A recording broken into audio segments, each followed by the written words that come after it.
and welcome to tonight's Undaunted, bringing you to the news and church stories. I am Oye Opala. Let's begin.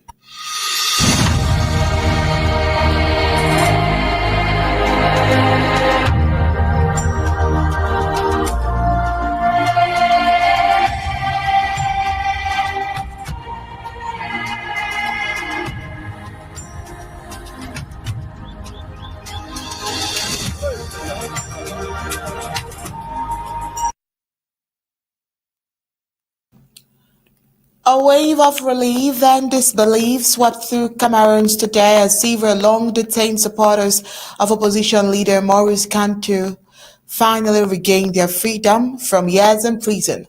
Videos shared online captured jubilant reunions and chants of victory, marking the end of a painful chapter for men and women jailed since 2019. Their only crime, many say, was protesting what they believed was a stolen election. Yet, the timing of their release raises questions. Why now? As new protest grips cities from Douala to Yaoundé, with curfews and crackdowns echoing the unrest of years past, the government's move seems anything but coincidental. Is this a gesture of reconciliation or a calculated attempt to ease growing public anger? Perhaps even to clear space for a new wave of detainees? One thing is certain, the release of Kamto's supporters has ignited something larger, a spark of solidarity that's gripping across the French Cameroons, where calls for freedom, justice, and truth once again fills the streets. All these and more will deliberate on tonight Undaunted, but first let's get the prime headlines.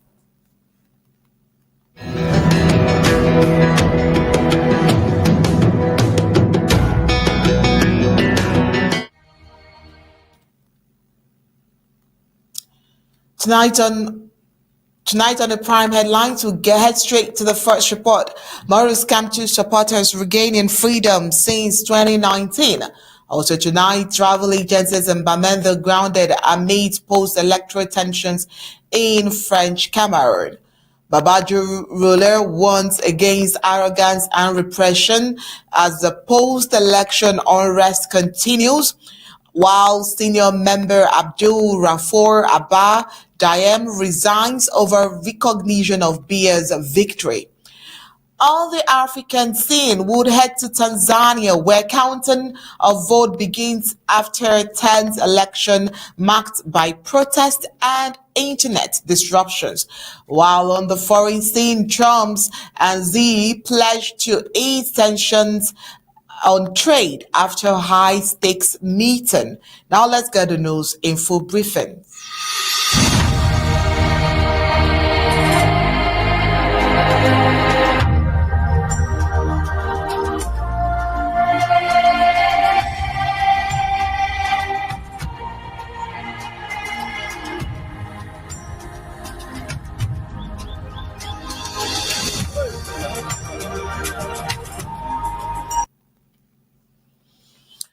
Some sympathizers of Maurice Kamto, leader of the movement pour la Renaissance du Cameroun, have finally regained freedom after years behind bars. Videos circulating online shows joyful scenes as a member of Kamto's supporters were released today. A number of them were released today, with more expected to walk free by the 3rd of November. Now let's get a clip of what it looks like.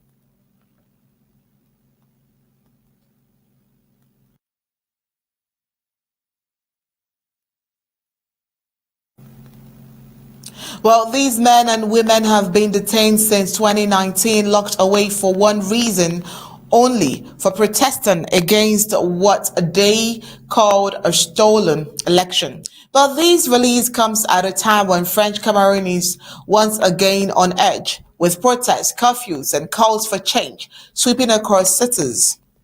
The timing has not gone unnoticed. It feels like the government, unshaken by the new wave of unrest, is releasing old prisoners to calm the rising tide, or maybe to create room for the new protest it intends to imprison.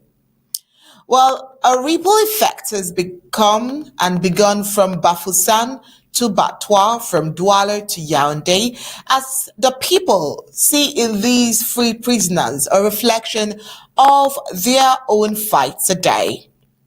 Just as those who stood with Maurice Kamto once demanded justice in 2018, today's protesters march for Chiroma, for freedom, for truth, for the future of their nation. Now, let's take you back to how it began in 2018. To understand today's release, we must go back to 2018 when hope once again met the iron hand of dictatorship. Maurice Kamto, a respected lawyer and opposition leader, declared victory after what he called a rigged election. His supporters took to the streets not with weapons, but with words, placards, and songs of freedom. What did they get in return? Tear gas, live bullets, and prison walls. More than 200 citizens, including artists, lawyers, and students, were arrested on the charge like insurrection, hostility against the homeland, and rebellion, words the regime uses whenever the people dare to demand truth. Kamto himself was locked up in Kondengui maximum security prison alongside public figures like Vausero and Mikel Ndoki, held in conditions condemned by Amnesty International and Human Rights Watch. Even the United Nations Working Group on Arbitrary Detention later ruled that the detention of Kamto and his supporters violated international law. But the Yaoundé regime has always acted first and justified it later. The arrests were arbitrary, the trials were political theater. The goal was clear: intimidate a nation into silence. The people who stood or who should protect the people became the enforcers of fear.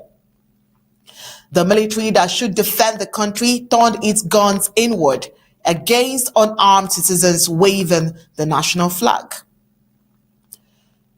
Now, let's pause here a bit. Barrister Mbesha would come back to this. What would you say about this happening so far?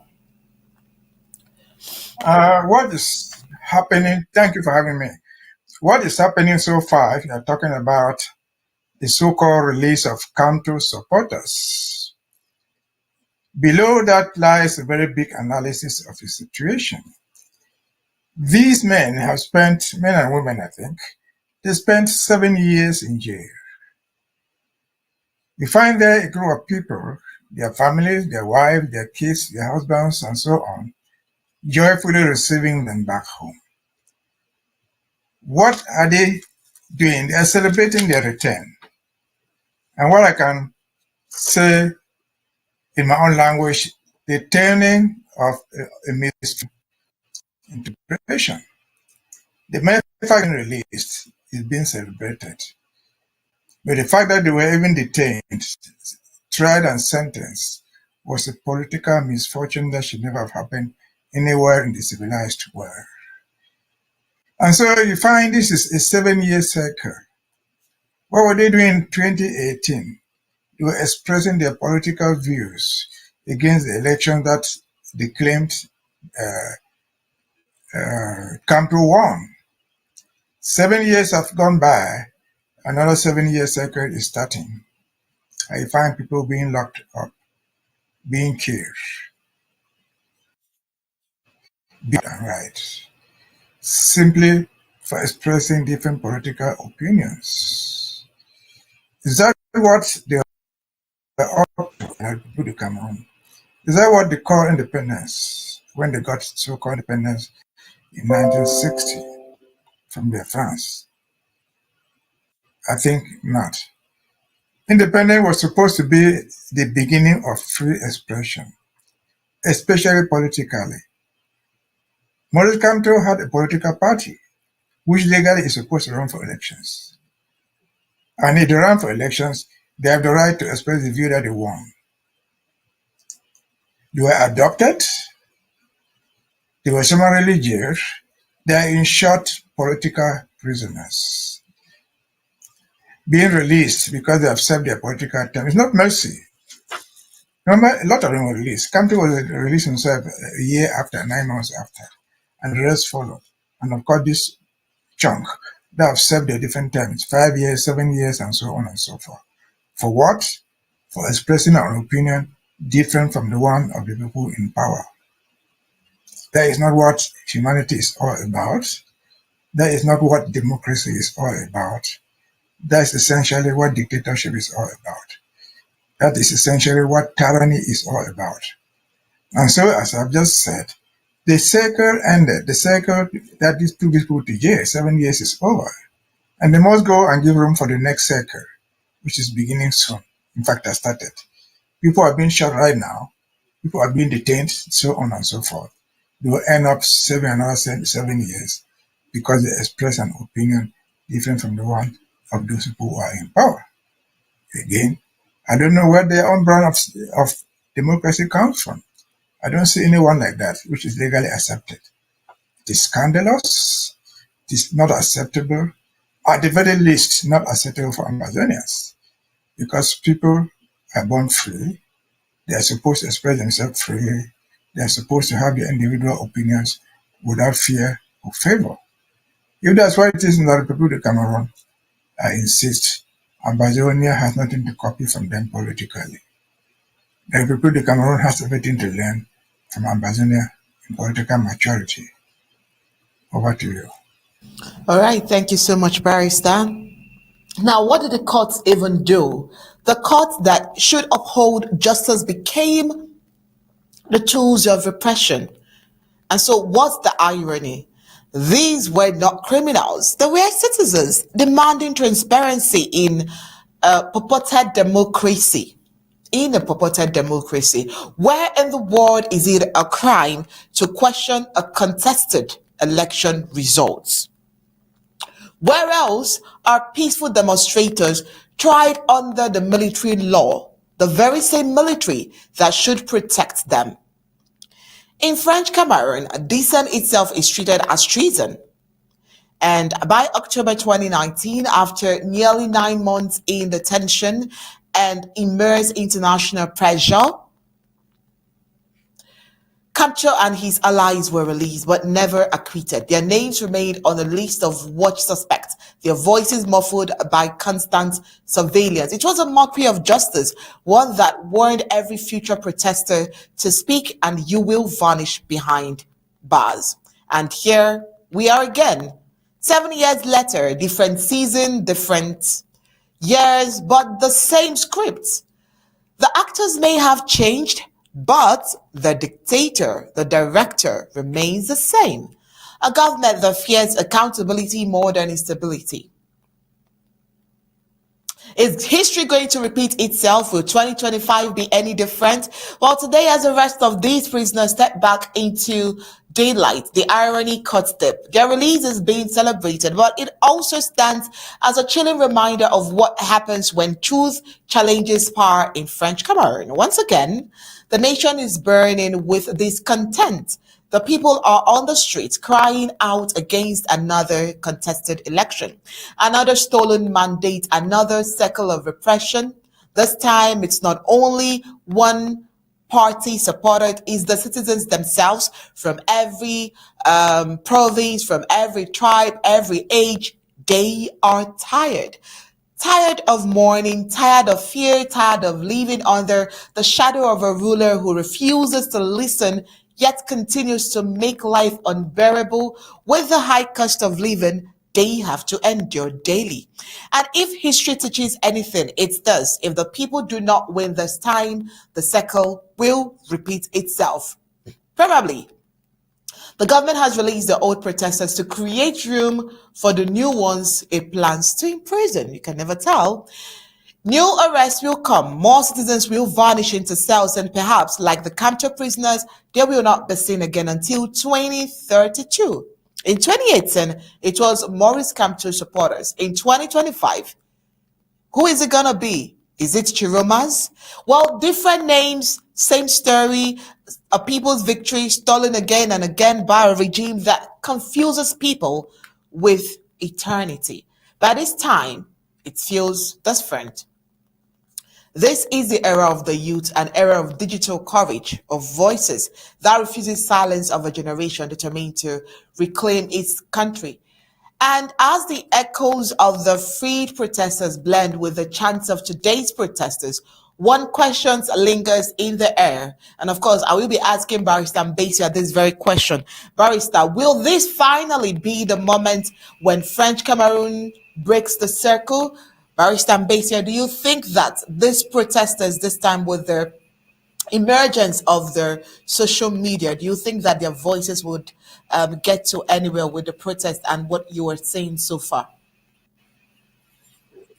Their voices could get somewhere, just like their voices could go nowhere. The problem is not the voices of those in diaspora or you and me on social media. The problem is deeply buried in what they call institutional injustice. Because once are unjust, the system is totally bad. What is an institution? Institutional individuals. Where you say you're asking from the government of Cameroon a school.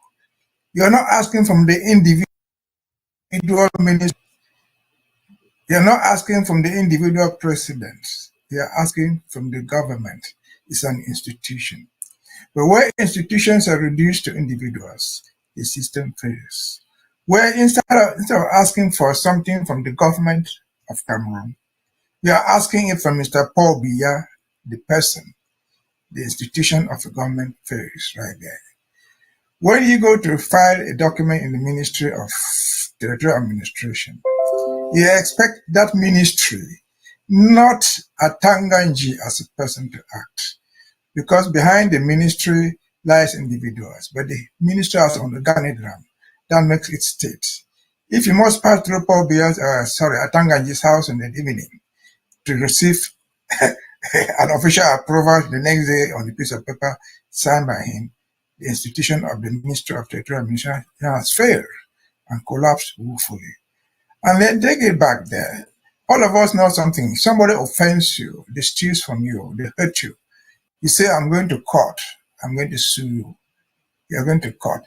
The court does not bear the name of a person. It's just a place, an institution where you seek to get justice. But behind that institution lies individuals. When the judgment is given in court, generally speaking, you don't say this judgment was given by Justice A, B, C. You say you have the judgment from the court of first instance, the High Court in Bamenda. Full stop. You don't need to know the name of the judge. You don't need to know the individual behind the system called justice. But once the court system becomes who is sitting behind, who is sitting on the desk to give that justice, the individual who is sitting there and do it, the whole system of justice fails. This thing that is going on right now in Cameroon. The protest started just a few days ago. But what did we see? We saw the courthouse in Chang being burnt down. Courthouses being destroyed everywhere. Courthouses. Why are the people angry with those court buildings? It's because individuals hiding in the name of the court have issued orders that ruin people's lives. Those people who are being freed today were not locked up by the court. They were picked up in the street by gangsters who transform themselves into courts. They could log you when they want. They could release you when they want. And so it's a total failure of the system. For this protest to have meaning, for the protest to have meaning today and tomorrow, they must change on the fundamental meaning of a system, of the institutions. Because, again, they are not even fighting in Cameroon for the presidency. They are fighting for Paul Biya, the person. Which name they use to steal, which name they use to kill, which name they use to commit any crime and go free because it bears the name of the somebody in the name of an institution. I remember seeing in this election process the funding of ELECAM. ELECAM is officially funded by the budget from the Ministry of Finance, supposed to be debated in Parliament. But when they put out the expenditure there,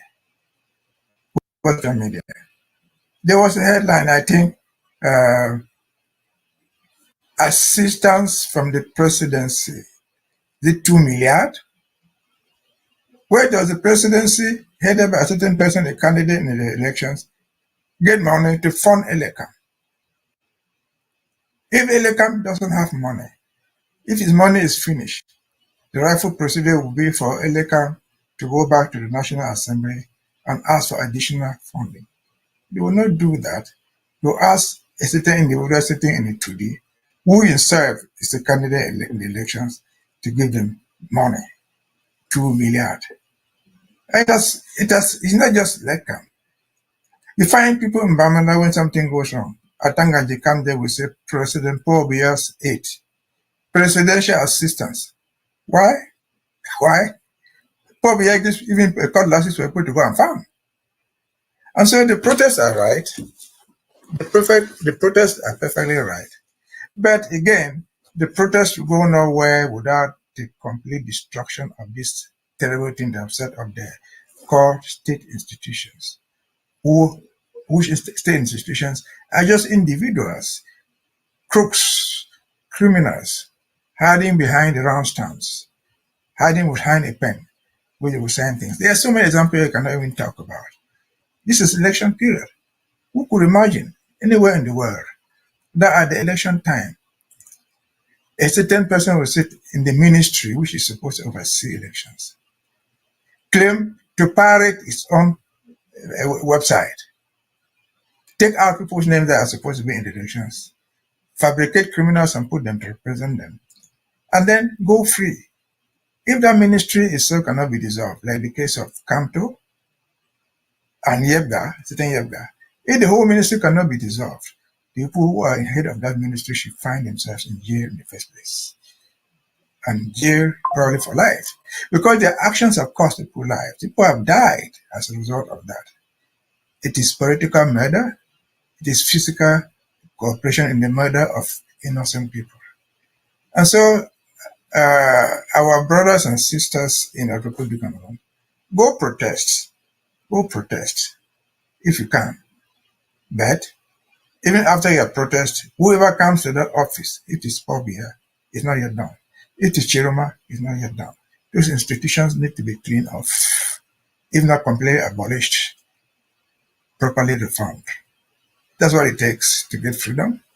Freedom has never come to people by gift. Freedom has always come by fight. People fight to get freedom. People protect their victories with strength. Over to you.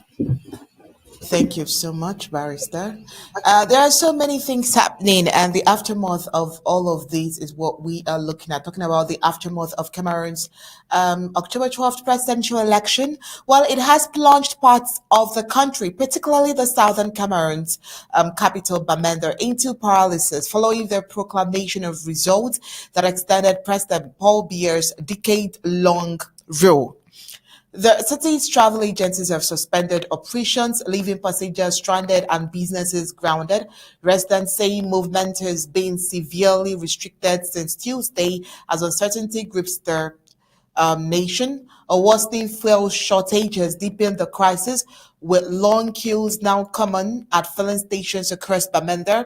The scarcity attributed to disrupted supply chains and insecurity on the major roads has doubled fuel prices in some areas. Transport operators say they are unable to move vehicles, compounding the hardships of residents already facing economic strain and limited access to essential goods. Nationwide tensions remain high after the Constitutional Council declared President Biya a winner with 53.66% of the vote. His main challenger, Issa Chiroma Bakare, rejected the outcome, alleging widespread irregularities and calling the election a masquerade opposition.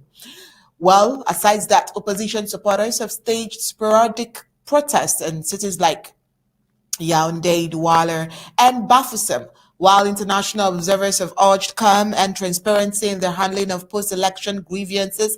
The government has responded to unrest with a heavy security presence and internet restrictions, citing the need to curb misinformation. Independent monitoring groups, net blogs confirm significant disruptions to connectivities nationwide.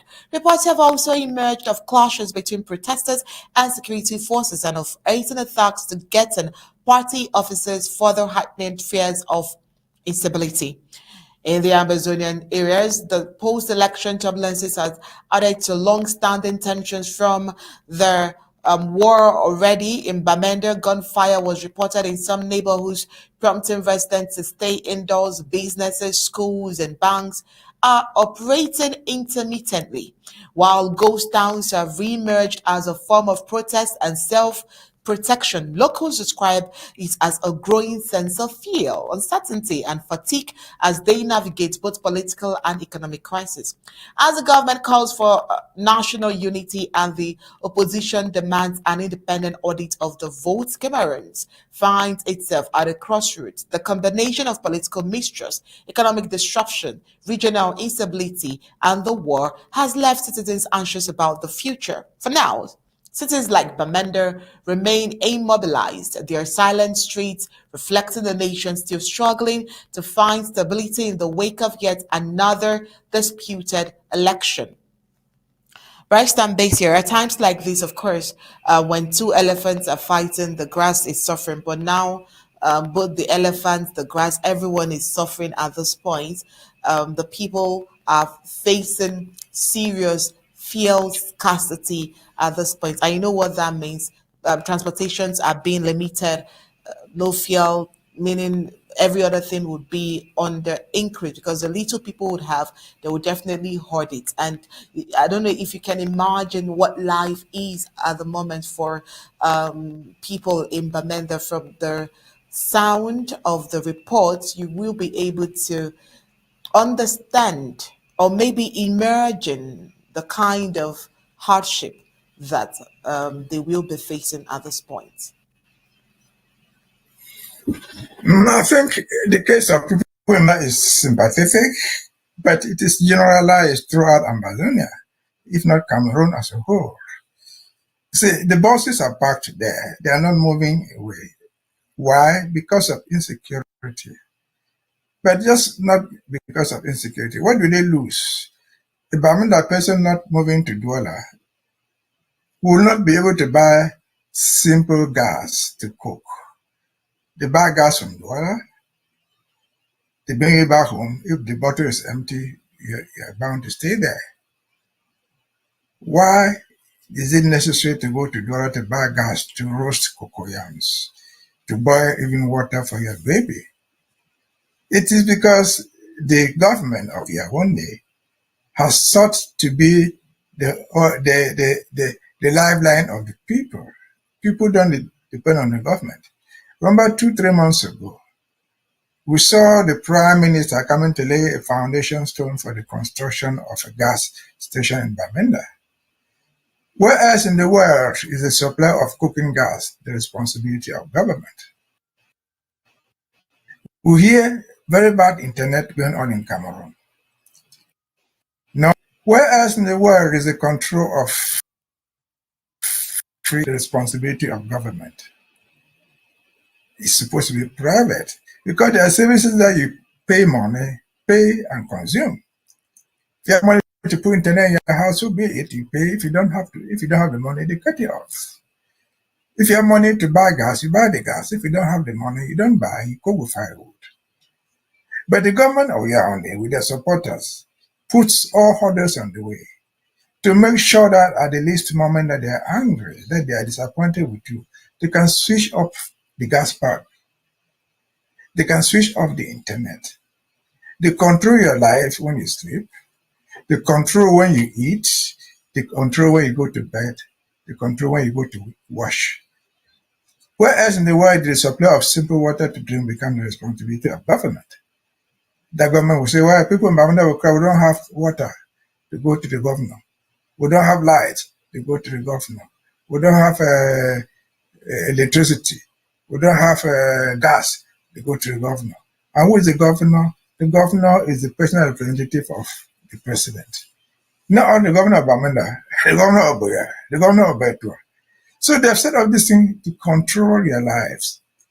When you go to bed, you cannot sleep. They can pull off the oxygen from you, and you will die.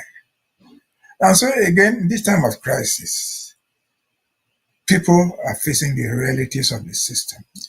And it goes to what I said earlier.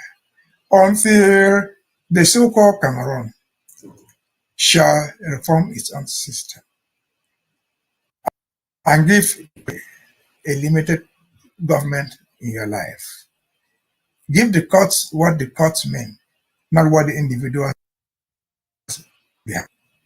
What the Constitutional Court stands for, not what Atangana stands for, and so on and so forth.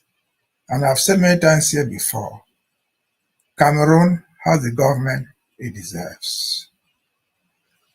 We can only encourage them, it is certain now, to push on because freedom is fought for. Freedom is captured, especially from the dictators. Dictators don't give up anything to you freely. They give it on their dying beds. In other words, while you're fighting for this and dying, they are fighting to retain the status quo to death. They want to die doing this. But since they constitute the minority, they must be defeated.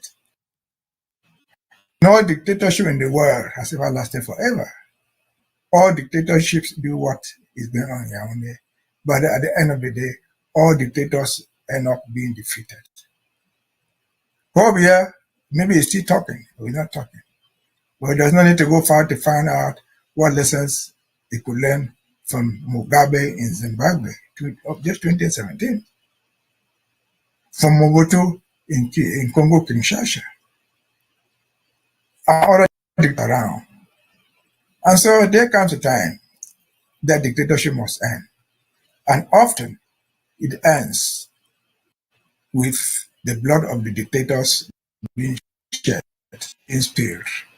Often it ends, and it is better even to end by way of a revolution, so that all those who have been sitting on your necks forever and ever, they and their generations are completely wiped out.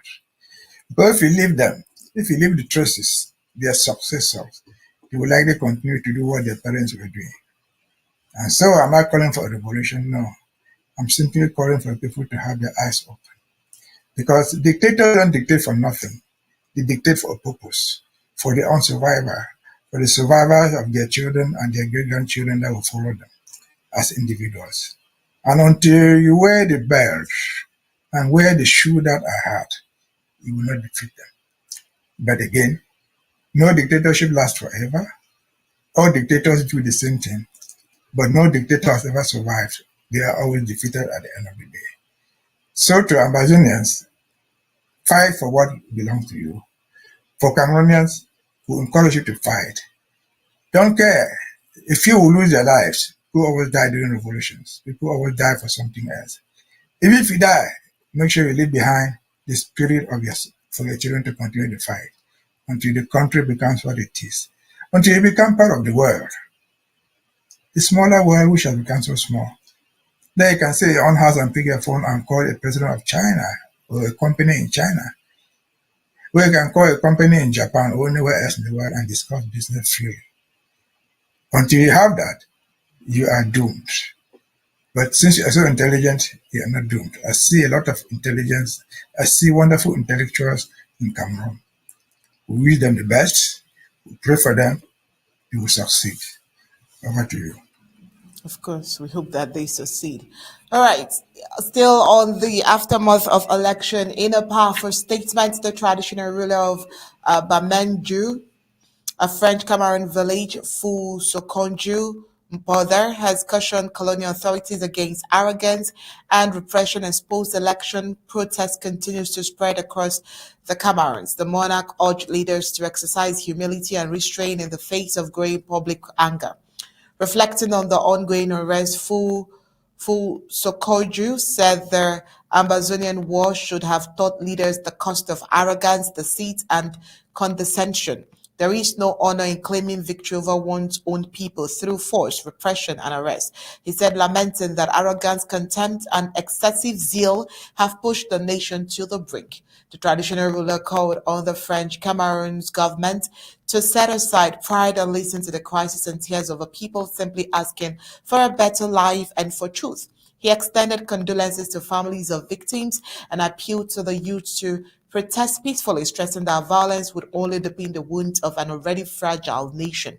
Full secondary statement serves as a timely reminder of the need for leaders to prioritize the welfare and concerns of their citizens as the country navigates this challenging period. His words of wisdom and caution are expected to resonate with many Cameroonians. The question is, will the leaders who he's speaking to listen? Bryce Mbesha, it's so scary that even the leaders in the French Cameroons are asking their presidential team or the president to listen to the people.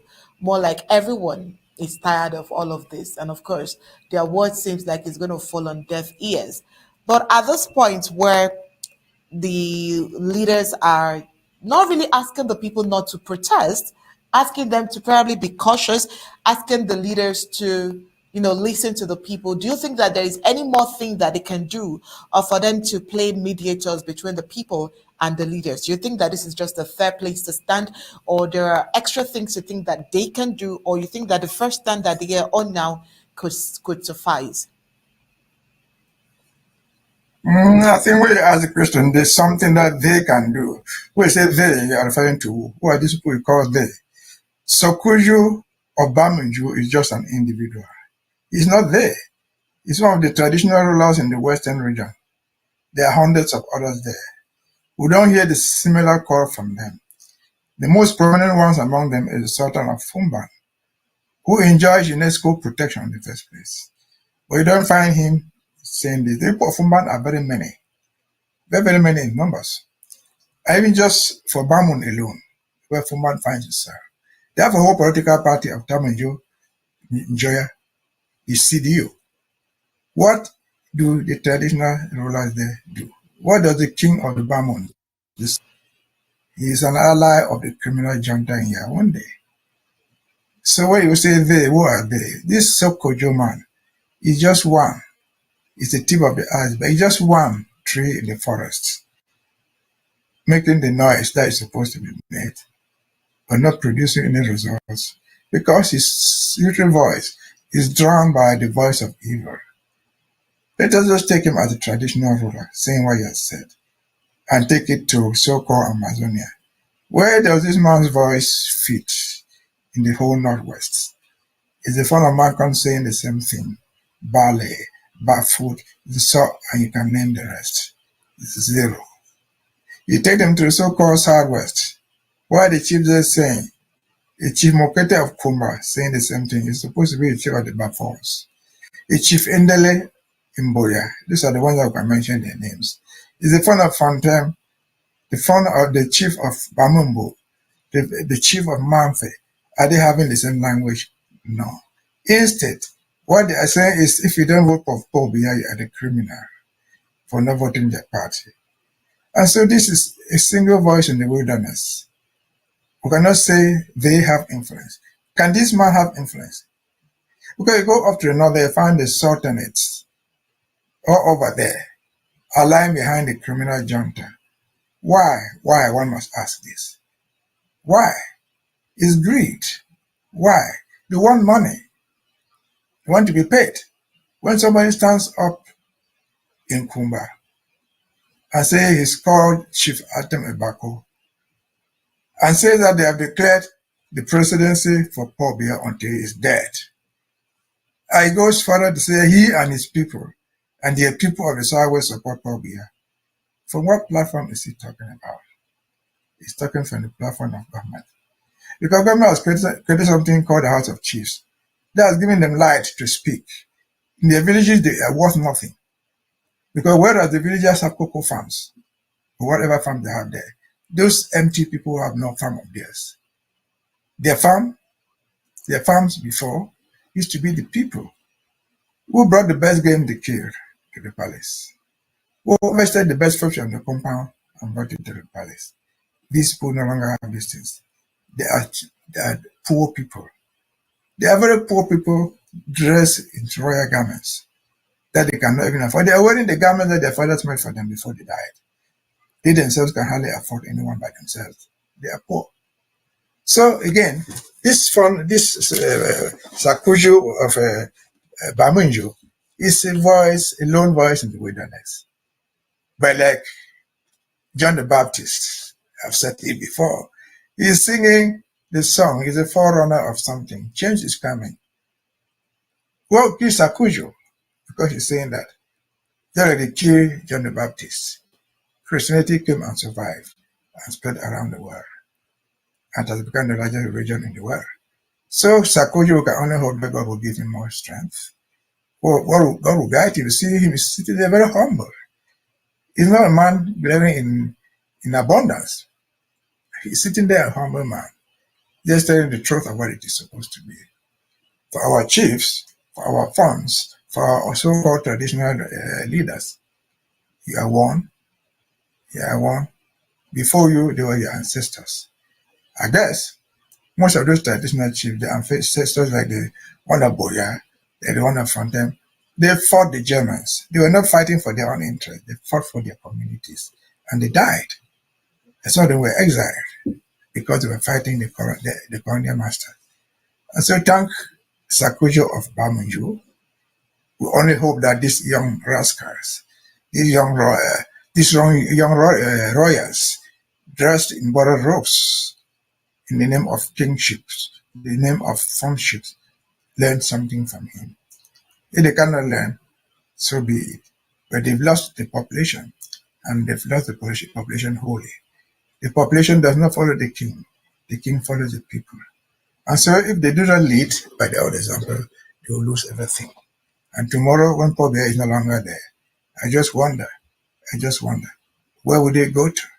Paul Biya is the fund of funds. But so far, Ngongo is not yet the fund of funds. So far, Atanganji is not yet the fund of funds. Where shall they go to adore, and who shall they adore? In the name of money, in the name of surrender of traditional authority to the political power that be. So may the Lord help them, I think. May their ancestors guide them. If they cannot guide them, may they take them away from the sins so that people can fight and survive for themselves. Over to you. Maurice there. Meanwhile, 2 days ago, a fresh crack appeared within the Cameroun's Party for National Reconciliation (PCRN), led by Honorable Cabril Libi, following days after the Constitutional Council declared Paul Biya winner of the October 12th presidential election. Cabril Libi sent his official complimentary message to Paul Biya celebrating his victory, to which a senior party official, Abdul Abba Diam, Secretary General of the PCRN for Undaunted in the region, announced his resignation. In his open letter dated 28 October 2025, Mr. Abba Diam expressed profound disagreement with the party's official stance in recognizing Biya's victory. He wrote, in all conscience and in all accordance with his deep conviction, says he wished to inform you of his decision to withdraw from the PCRN and from his person. This position does not stem from animosity, but from a fundamental difference in reading the political moment the country is experiencing. Well, a line that now echoes beyond the letter is, I do not share the recognition of the proclaimed victory. Now, this resignation is more than personal. Well, to him, says it's a political symbolism at its sharpest. Coming from the Adamawa region, one of the PCRN strongholds, it underscores growing frustration amongst the base, particularly youth members who view Gabriel Liby's recognition of Paul Biya's win as a betrayal of their democratic struggle. For years, the PCRN presented itself as a voice of reconciliation, a middle ground between confrontation and collaboration. But Abdul Rafou's departure now forces a national question. Can reconciliation survive when it feels like a surrender? In a nation where opposition often bends on the pressure, Abdul's stand may be seen as a call for ideological integrity, one that refuses to normalize what many people call a coronation, not an election. Analysts believe this resignation could spark a chain reaction within the PCRN and beyond. It exposes internal fractures at a delicate time when trust in the electoral system has already hit rock bottom and when the streets are still echoing with chants for freedom and the truth. To average citizens in French Cameroun, Abdul Rafour letter is not just a personal choice, it's a mirror. It reflects the disillusionment of the people who's watched hope recycled into silence election after election. And in society where loyalty to power is often rewarded more than loyalty to truth, Abdul's resignation becomes an act of moral defiance, small in form but potentially historic in impact. His final words, "May God bless Cameroon," carry we can say it carries a silent grief shared by millions who now wonder if the honest leave, who will stay to fix what's broken. But Barrister Basia, over the weeks, we found Honorable Gabriel Libby, sending in memos, standing on, trying to question the election, trying to protest, trying to, protest the results and everything that has the result around surrounding it. So, is it surprising to you that all of a sudden he's sending a congratulatory message to the president as it stands? No, it doesn't surprise me. It is not what you have said. It is not all of a sudden. No. What is did, what is just done, is what was predictable. People saw it coming. Political analysts saw it coming. So it's not all of a sudden. It's just something that we were expecting him to do. Because in Cameroon, politics at that level was not the politics of winning. Cabral Libi did not intend, and he knew that he could never win the future elections. Leave it in his native Ezeka, wherever he is. They will not win a presidential elections. So he played the game and continues to play the game of being relevant. Whoever remains in the presidency, like Paul Biya, would at the best call him to give him some compensation. If he does not want to resign from his office as a member of parliament, he will send one of his assistants to become a minister. And the functions of a minister go with a lot of money, a lot of influence in Cameroon. That is what it is all about. He is not different from the rest. Again, until the system is reformed. Cabral Libi's party is only one of the 300 so-called political parties. The man who is resigning from his party right now is it in the north? Far away, somewhere in the north there. How many votes did the PCRN of Cabral Libi even pick where this gentleman resigning is? Did he himself even vote for this PCRN? He didn't. Because there was no way Western have cut to go and vote for him there. The party was never going to win. Cabral Libi was never going to win. And they have belly politics. They do what they are told to remain relevant in the context of what is available. Criticize the elections, they tell him, but make sure you endorse the results. That's what he did. He said, well, it happened here, it happened there, but whatever is the case, we're aligning with what the Constitutional Council says. What's the difference there? He has been CPDM. The people co-opted there just to show a semblance of democracy. Again, he's not alone. Even by the fraud, even by the fair thing, how many votes did he pull throughout the whole election? Less than 5,000, I guess. How do you expect to win an election in an 8 million contest? He's not alone, he's looking for positions. And there are many like him. And there are many like him. So many like him. Joshua Osei is not excluded. And others. And when we talk about Joshua Osei again, look at that gentleman. Remember one of us, Thankful Richard, who is supposed to be a lawyer, who has been prostituting from party to party. He was an active party member in the MRC. They found he was not working there, they threw him out. He became an active member in the PROC, what nonsense, of Cabral Libi. We saw him in Bamenda campaigning for that party. How many votes did that party pick in Bamenda? 0. But after the elections, he will still go venture to put out some papers, some information out there. Oh, I've said this, I've said that. To remain relevant, so that the government in Yaoundé can make him something.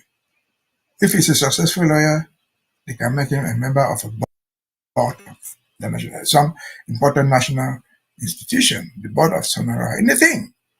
He will get more money. That's just all. If he's not a successful lawyer, he will gradually become the mayor of something. Like Ngala Gerard. Ngala Gerard, I'm told, was a people lawyer in Douala. He could barely eat. Had nothing to do. But he managed to become something parliamentarian in Cambe. And then what is it today? I saw somebody on social media, they were showing his fleet of cars.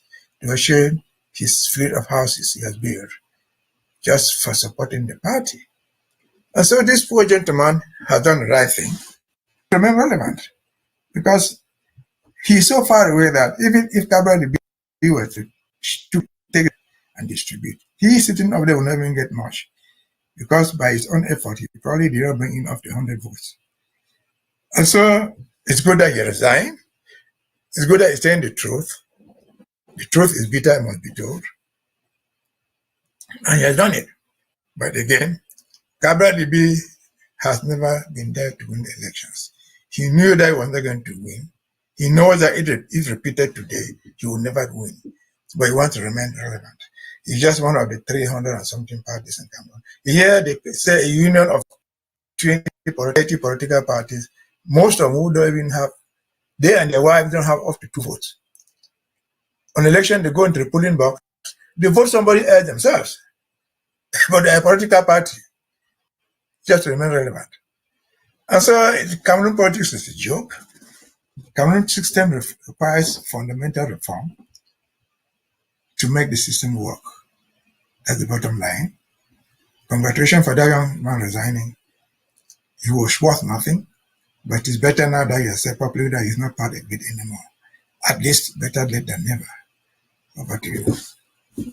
All right. Thank you so much, Barrister, for that one. Now, before we wrap up tonight's show, let's get to hear from the voice of Ambazonia. Now, this particular piece, the title for this one is called The Marshal and the Monarch. Who is the Marshal and who is the Monarch? Well, the Pitane Biya paradox in Ambazonian search for freedom draws a historical parallel between Francis Marshal Felipe Pitane and Cameroon's presidential Paul Biya. It recounts how Pitane, once hailed as the savior of France during World War I, later betrayed his country by collaborating with Nazi Germany, trading freedom for obedience, and ultimately dying in disgrace. His story serves as a warning about leaders who confuse submission with salvation. The piece compares this betrayal to Paul Biya's rule over Cameroon, initially seen as a reformer promising rigor and moralization. Biya instead entrenched dictatorship, eroded the federation with southern Cameroons, and used the rhetoric of unity to justify oppression. The 2016 protests by Ambazonian teachers and lawyers marked a turning point as peaceful demands for justice were met with violence. The editorial condemns local collaborators who enabled tyranny under guise of loyalty, likening them to Pitane's Vichy's followers. Yet, the message closes with hope. Just as the girls rose to lead free France, Ambazonians both at home and abroad continues the struggle for freedom and justice. The diaspora plays a vital role in sustaining the cause, proving that exile is not abandonment but endurance. The editorial affirms that genuine peace cannot exist without justice, and that history will one day judge Biya's regime as harshly as it did Pitane's true freedom.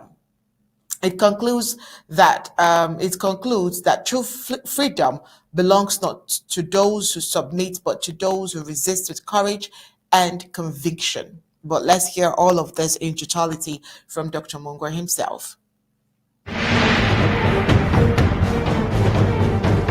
Alert, alert, alert. This is an official communication from the government of the Federal Republic of Ambazonia in exile. Today is Thursday, October 30th, 2025. Fellow Ambazonians, the government hereby issues this urgent public alert following credible field intelligence suggesting that Paul Biya, head of the collapsing regime in Yaoundé, may have been relocated secretly to Bamenda Upstation Axis. Reports from multiple independent sources confirm unusual military deployments, armored convoys, and heavy security activity around Upstation, the Cathedral area, and the Bafut Airport corridor. These movements strongly suggest the presence or concealment of a high-value individual, possibly Biya himself. According to strategic assessment, Bamenda's comparative calm amidst the chaos now consuming La République du Cameroun makes it the safest fallback for someone seeking both concealment and a potential escape route. He may have chosen Bamenda precisely because the rest of his country is in turmoil, a reflection of the total collapse of governance in Yaoundé. While the government continues to verify these reports, the Ambazonia State Army has been placed on national readiness alert. All regional commands are to maintain strict discipline and coordination in partnership with the community defense units. The public is urged to remain calm, alert, and vigilant, and to rely only on verified communication channels, the Voice of Ambazonia Radio, ABC TV, and official government press bulletins. Any unusual convoy movement or military activity should be observed quietly and reported discreetly to local defense authorities. Let every Ambazonian understand, when tyrants hide, it is because truth is closing in. Let every patriot remember, when the oppressor trembles, freedom draws near. Stay calm, stay alert, stay united. Ambazonia watches, Ambazonia rises. Issued under the authority of the Commission Secretary for Communications and Diplomacy, Dr. Martin Mungwa, Federal Republic of Ambazonia in exile. All right, Barrister Mbesha, Dr. Mungwa is back again, the voice of Ambazonia, giving us history and letting us know all that we need to know for Ambazonia. Would you add anything to it? Well, I think Dr. Mungwa is very, very right. He seems to know a lot of history. He knows that at the end of the day, most dictators end up fleeing, looking for shelter from where, because they are, in the first place, they're human beings. After all what they do to you and me, they are also afraid of death. They fear the pain of death. They fear the disgrace of losing power. And so they run away, they attempt to run away. Blaise Compaoré of Burkina Faso ended up fleeing into the wilderness. He didn't even know what he was going through. When he heard that they were coming for him, he fled into the wilderness, looking for an escape route. Thanks to Ouattara from Abidjan, who sent him a death airplane to carry him away to Yamoussoukro. But he was the dictator of the day. What of Louis XIV? He ended up abandoning that place and running away and becoming a captive. He was captured by the street guys and executed, and so on and so forth. We'll be the luckiest people to have Mr. Paul Biya run to Ambazonia in Bamenda. If we can capture him, he will be the best war trophy we ever had throughout our history. We hope he comes. We hope our people are actually observant. If you can pick a man like Paul Biya, if for nothing, but just for the pleasure of seeing we have captured him as a war criminal in our hands, we'll not kill him, but at least we'll parade him through the streets of Bamenda. We'll give him free passage to Buya and Limbe for him to stand there and talk. But whether he runs away from Yaoundé or not, Paul Biya is on the run. He's on the run. We don't know where he is. Even if he's in Bamaka, it's a challenge to him. If he's not on the run, let him come out publicly and declare his own victory. Let him come out publicly and celebrate his so-called victory, and let us see him. Even in Bamaka, let us see him standing out there and celebrating it. He will not do it. He's either physically on the run, he's morally on the run, or he has ceased to exist as a human being. That's what it is. No dictator, again I've said 10 times, 5 times during this session, No dictator rules forever. The end of dictatorship, in most cases, is always disastrous. Biya might not be the exception after 40 years. Most kingdoms, in the terms of royalty, don't last for 40 years. They have lasted beyond kingdom. They have lasted beyond royalty. He is on the run to the grave. But what he wishes to have, I think, is just to be sure that he has a state funeral. Because he has fewer days to live. It's better being buried as a statesman, have a funeral, than going back to Vomaka and giving a funeral in the village style, where they drink book, where they eat kola nut. That's not what he wants to be remembered for.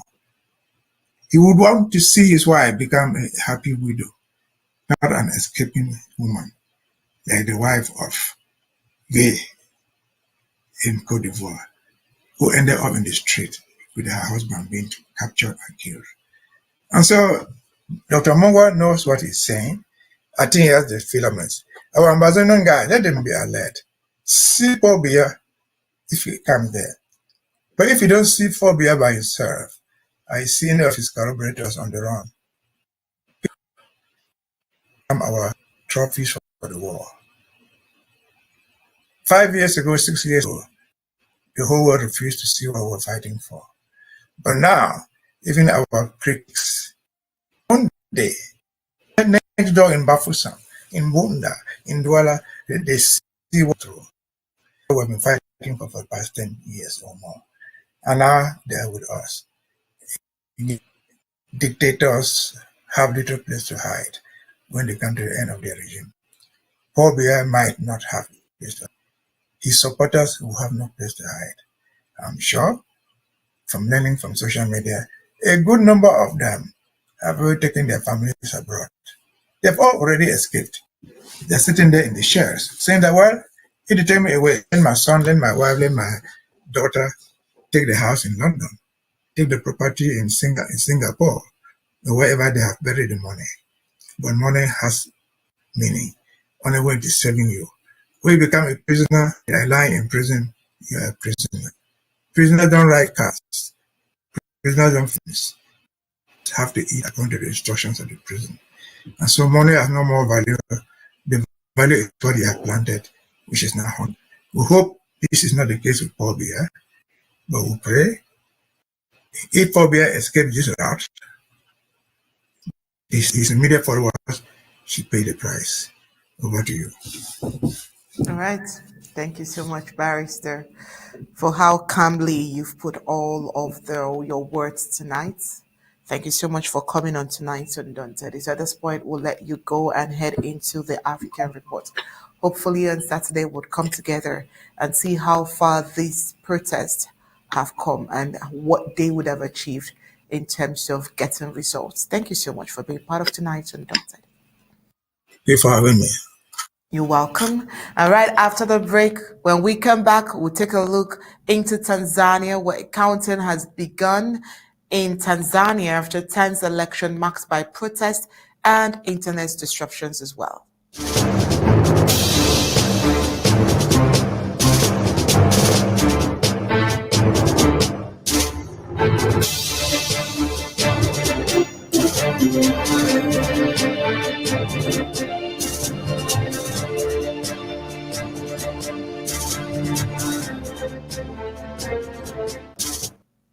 Vote counting has begun in Tanzania following a tense general election day overshadowed by violent protests, internet disruption, and a heavy security presence across major cities. Police imposed a nighttime curfew in the commercial capital, Dar es Salaam, after clashes broke out between demonstrators and security forces. Voices circulating on social media showed groups of young protesters hauling stones and setting fire to a petrol station before authorities restricted online access nationwide. The election marks the first presidential test for Samir Suluhu Hassan, who ascended to power in 2021 following the death of her predecessor, John Magufuli. Hassan, widely expected to consolidate her authority, has faced mounting criticisms over an alleged crackdown on opposition violence and voices in the months leading up to the vote. Candidates from Tanzania's two main opposition parties, Chadema and ACT Wazalendo, were barred from participating, sparking anger and fueling accusations of political repression. Protesters have also denounced a series of alleged abductions targeting government critics. A spot check by African News and several news outlets across several polling stations suggested a notably low voter turnout, particularly among young people. Despite widespread concern from rights groups, the government has insisted the election was conducted fairly and transparently, of course. While in addition to choosing a president, Tanzanians also cast their ballots for members of the 400-seat national parliament and for the president and legislators of the semi-autonomous Zanzibar archipelago. Preliminary results are expected in the coming days. The question is, why are African nations having all of these challenges? Oh, well, probably next time on the news bulletin, we'll be able to find out. Right after this break, when we come back, we'll take a look at the movement between Trump and Xi as they pledge to ease trade tensions after high-stakes meeting.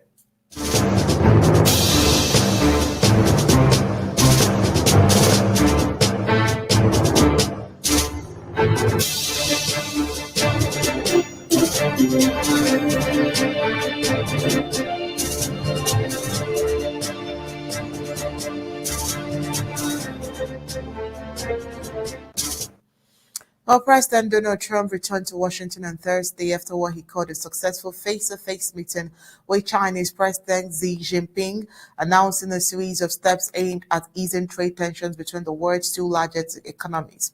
Following the talks, Trump said the United States would roll back some tariffs on Chinese food, while Beijing agreed to lift restrictions on rare earth minerals exports and resume purchases of American soybeans, signaling a possible thaw in the long-running trade dispute.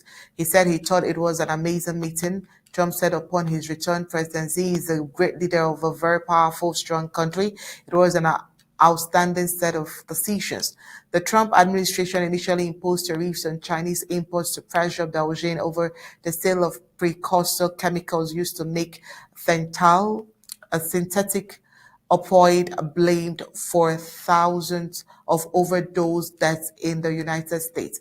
China retaliated with tight export controls on rare earth elements vital to global manufacturing, escalating a trade conflict that rippled across world markets. President Xi, speaking after the talks, acknowledged lingering differences between the two powers, saying the U.S. and China do not always see eye to eye. Still, he struck a conciliatory tone, emphasizing that both nations can help each other succeed and prosper together. The two leaders also agreed to continue dialogue on broader economic and security issues. Trump announced plans to visit China in April and said he has visited Xi to make a return visit to the United States later this year, a move that underscores both sides' interest in stabilizing a strained but vital relationship. That's it for tonight on Undaunted, but before we go, let's take a look at the major stories.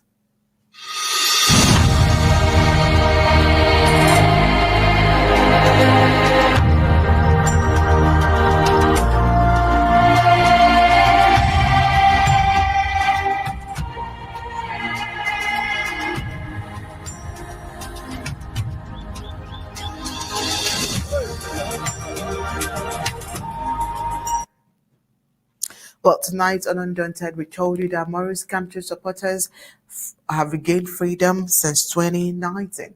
Also, travel agencies in Bamenda grounded amid post-electoral tension in French Cameroun. Bamendjou ruler warns against arrogance and repression amidst post-election unrest. Also tonight, senior member Abdoul Abba resigns over recognition of Biya's victory.